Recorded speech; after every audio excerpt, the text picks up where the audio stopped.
Last week, we began our conversation with Dr. Jennifer Bute, Louise Morse, and Jordan Gross. We talked about how stories help us connect with people who are living with dementia, which is a growing segment of the world's population, so we want to continue that conversation. Wonderful. So, Jennifer, can you tell us a little bit more about Japanese memory groups that you are working with? Because this is maybe something that our listeners have not heard about. So can you speak to that a little bit? Yes, well, I've been running these Japanese memory groups for over 7 years now, and they're called Japanese because I heard a Japanese professor lecture and show evidence that regular reading, writing, and arithmetic could slow down progression or even the onset of dementia, could improve disturbed behaviour as well. And I thought, if this is true, why on earth aren't we doing it in England? Well, it makes sense because our brains were wired up, kids, and there's a lot of evidence that social engagement with fun, laughter, cognitive stimulation helps. We all know that rehabilitation after stroke is effective, even though the damage is still there in the brain. We expect improvement. So why on earth don't we expect improvement with dementia as well? Agreed. That's such a valid point. So we started this group and we meet twice a week. And it's been such a success here that it's been filmed on television. They're coming again next week. It's all over the place. We start with singing. I mean, I'm not very musical myself, but we always start with singing because it helps to tie up the loose ends in the brain. We then read a poem aloud together, and I found that people with advanced dementia who hardly say a word read aloud, and sometimes just as after music they can talk and still talk after reading aloud. And then everyone gets what they like from the rest of the booklet that I've produced. There's a different one each time, so I've got lots of different ones. And they all use the principles of the reading, writing, and arithmetic, even though the writing might just be drawing lines to join up things for some people, or doing circles. Just as with a toddler, we have to make allowances, don't we? And they love it. And we all do it together. And it's the fun interaction that works. And the management here have been so impressed with the difference that it's made that they now help printing out all materials that I used to try hard to do with myself. They do it all for me at their cost. Oh, that's wonderful. There's a lot more on my website about it if people are interested. I think you haven't taken the name of Jennifer's website yet, have you? I don't think we have, so why don't you go ahead and share that, but we will also link that to the show notes as well. So, Jennifer, why don't you tell us about the website? It's called Glorious Opportunity because I consider that my life is now a glorious opportunity. So it's www.gloriousopportunity.org, and it's full of stuff. Lots and lots of videos that my son has filmed with me, which are all free. Lots of educative videos as well on all the different aspects of dementia, ranging from caregivers, sundowning, wandering, speech, everything, even up to end-of-life issues. It's all there, and it's all free. And it's all, and the leaflets as well. Yes. And I was in a church in the north of England recently where I was due to, but before I spoke, they stopped and asked people before the talk if there were things they wanted prayer about or if they wanted topics that they wanted to raise. And one lady said that her mother was developing dementia, and she was very upset about it. Because the thing about dementia is that you know nothing about it. You don't want to know anything about it until it impacts your world. And then it's new. Us who've been following it, it's not new. But somebody who's grappling with it for the first time, it's horrendously new. But we also, as she was talking, one of the elders of the church, who happened to be a doctor, stood up and said, there is a wonderful website with all this practical information. I'll give it to you now. And so when I stood up, I was able to say, and there's even more in this book called Dementia from the Inside. And I have to say about this book, it's the only one of its kind. And I have searched. There are so many books written by people. They're always written with people who have dementia. They talk about the impact that it's having on their lives. And that's pointing up to a way. But Jennifer's is the only book that actually says, yes, this is how it's impacted me, but this is how to deal with it. And these are principles from my dealing with other people here. It's the only book that gives that kind of insight truly from the inside. Mm. And what a gift. That's practical information. It covers so many aspects. And as you were talking about before, Louise, where words had the opportunity to freeze or fear, I think this book has unlocked some of the fear because it gives people understanding. And as a great educator that I can tell Jennifer is, she's using that gift of education to unlock some of those misguided pieces of information that people would have, and especially from the inside. What a fantastic gift you have given us, Jennifer. Yes, it is indeed. I have to say, she is an educator. Normally, when I interview people, I've been a journalist for years, I just interview them. So when I was writing the book with Jennifer, I'd bring over my recorders and I'd interview her. But she wouldn't answer straight. She would give a lesson. Do you know what that means? You know? So I learned a lot from her. Simply writing the book. That's fantastic. I'm an educator, Jennifer, and I appreciate every single aspect of that. Thank you for continuing that wonderful profession. Well, we learned about Japanese memory groups. I know Jordan, have done some work using improv to communicate with people with dementia. Can you explain a little more about how that worked? Yeah, of course. And I'll keep this very brief and simple. But basically, one of my mentors in care partnering was a wonderful woman named Carrie Jackson. And Carrie Jackson, from the first day I met her, I could tell she had this vibrant, radiant personality, and she attributes it to her work with improv. And as we were doing our work with the Alzheimer's community, she said that caring for one another was just like the yes and rule in improv, where if a story is told, and no matter what it is, if it makes sense or if it doesn't, you use yes and, right? So you don't try to shut down stories. You don't try to turn ideas away. Rather, you just consider the yes and rule and continue the situation, whatever it may be, because just like I mentioned before, interacting and communicating with people with Alzheimer's and honestly people all over the world, anybody, is it's all about continuing the flow of the conversation and enjoying it as much as possible. And you're only going to do that by having this yes and focus. That sounds like that would go really well with time travel, Jennifer. I was thinking about that.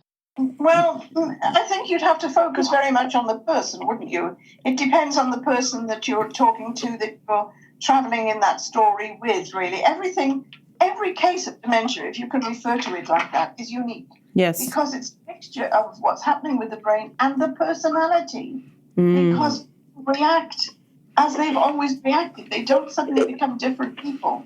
It's one of the points we make in the book. So it's very personal. It's more than person-centered. It's so relational. And I think, Jordan, that's your point, is that it is relational. Mm-hmm. That's exactly right. Yeah, and I love adding that in there, too, that it is very different person to person. So it's about adapting to the situation and understanding who your audience is. That's excellent. So we're going to get some information from both Louise and Jennifer and Jordan. We're going to attach some resources to our website about books and things like that, because I know Louise has quite a number of books that she's written also. We're going to attach those to our website so that people can have more of these wonderful resources. But I want to skip over to this question. Jennifer, can you tell us some more about the spiritual life of people with dementia? This was a very key component that, as Holland and I were doing research for this episode, we were both taken by the care that you were sharing, especially with some of your scripture and the songs and things that you would read. So talk to us a little bit about the spiritual life of people with dementia. well, the spiritual never dies. The scientists have never been able to locate where it is in the brain when they do scans. And many people continue with their spiritual life even when they have forgotten so much else. I mean, my father would still pray to God even when he didn't know who I was. So that continued. And people with dementia are often spiritually starved because they don't understand that they still have spiritual needs, or they forget things. And we were talking earlier about the relational business and identifying with people. I mean, there's one person here who used to get so agitated and distressed and no one could calm her down. And I found out the only way I could calm her down was actually to quote scripture at her. Extraordinary. It almost didn't matter what it was, but it worked. And the staff would come and get me and say, come and calm her down, there's no anything with her. So in the end I'd say, surely you can say the Lord's Prayer or a bit of Psalm 23. It really didn't matter. Yeah. But that's the only thing that calmed her down, which is interesting, isn't it? Very fascinating.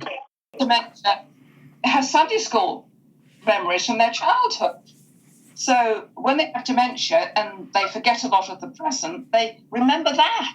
And the stories even involved with that. So it's a very important part of the life of almost everyone with dementia, I think. Well, I think too, it's as a therapist that it's to do with what is strongest at the core of your being. And as Jennifer said, for older people, many have been Sunday school.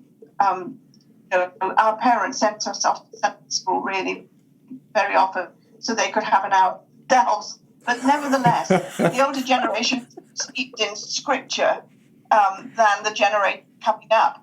But I found that, it may sound a thing to say, but I have found this to be so true. There is power in words of the scripture.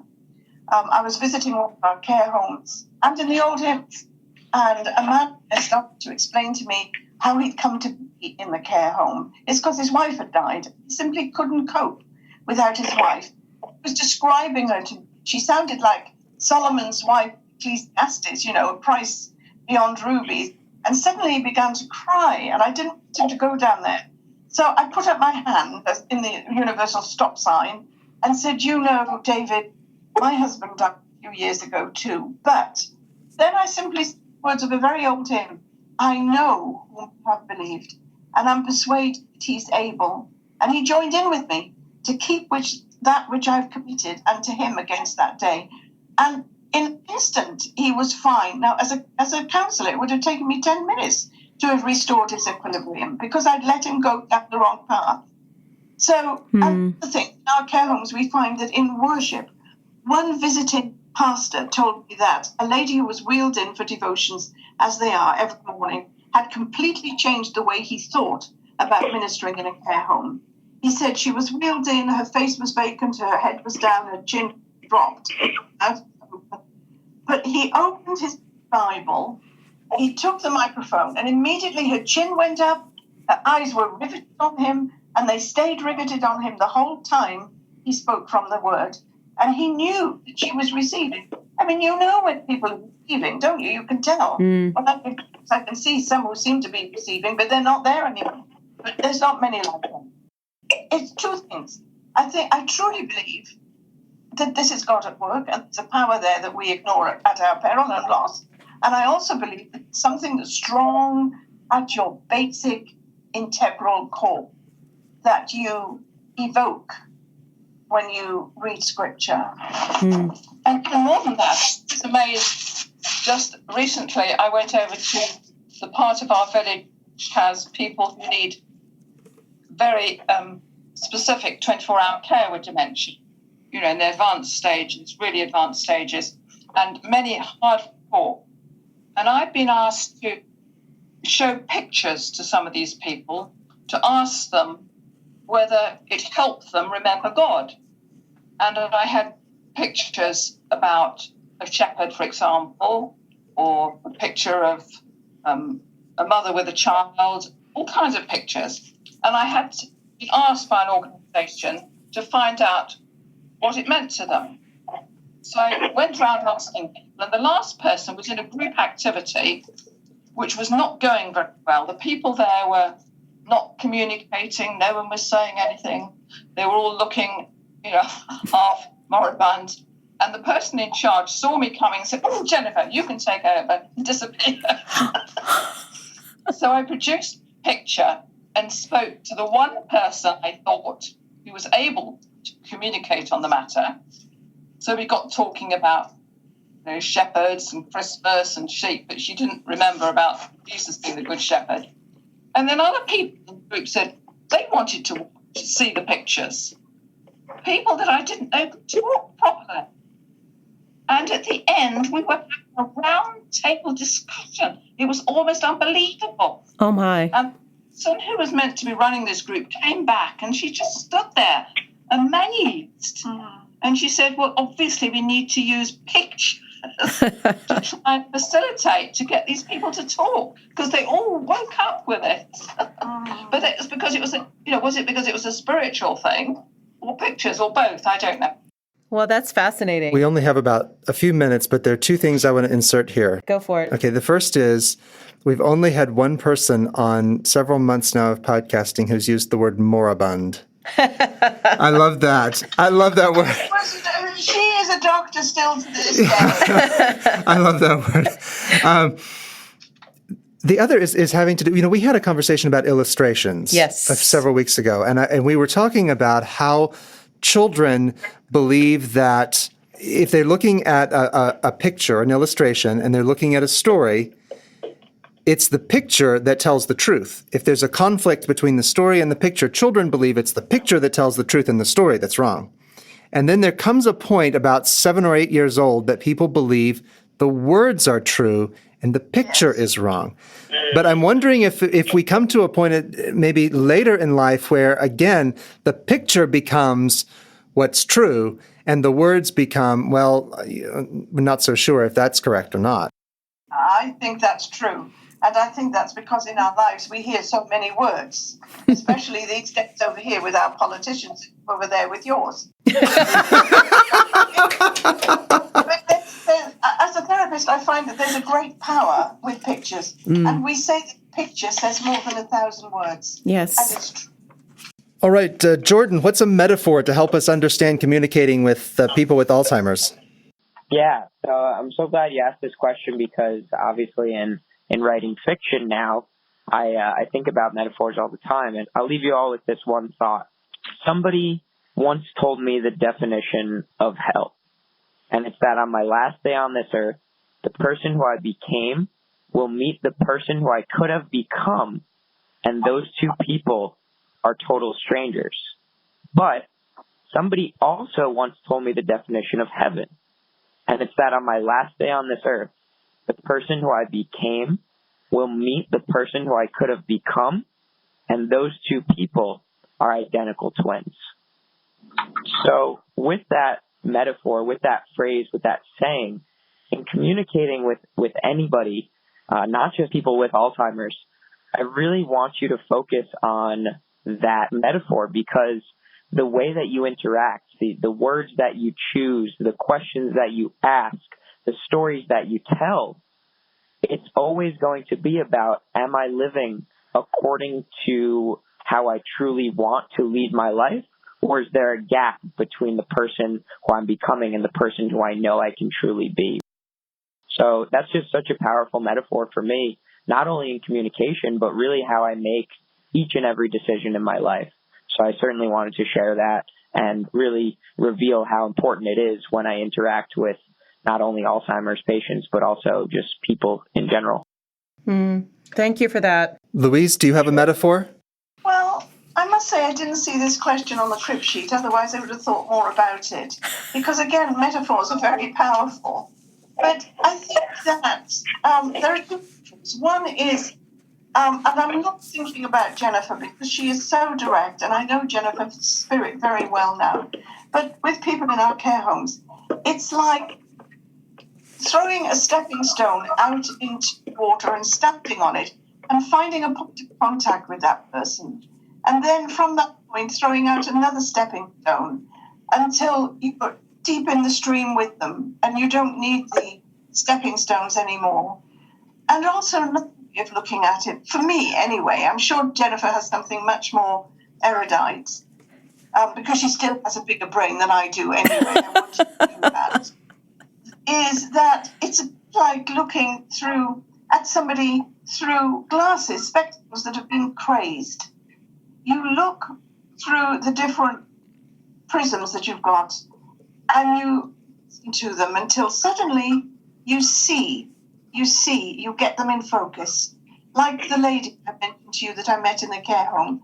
Had I had time to spend longer with her, because I suddenly had her in focus. So it's like that. That's lovely. Those are fantastic. I'm rather glad that you didn't have a lot of time to think about metaphors, because that was just brilliant. Jennifer, do you have a metaphor to share with us? The only metaphor I can think of is that dementia is like being locked inside a house, and the key to the front door has been lost, and we can't communicate. There's this barrier, and people come and visit us, and because they ring the bell and no one answers, they think no one's at home, and that is not true.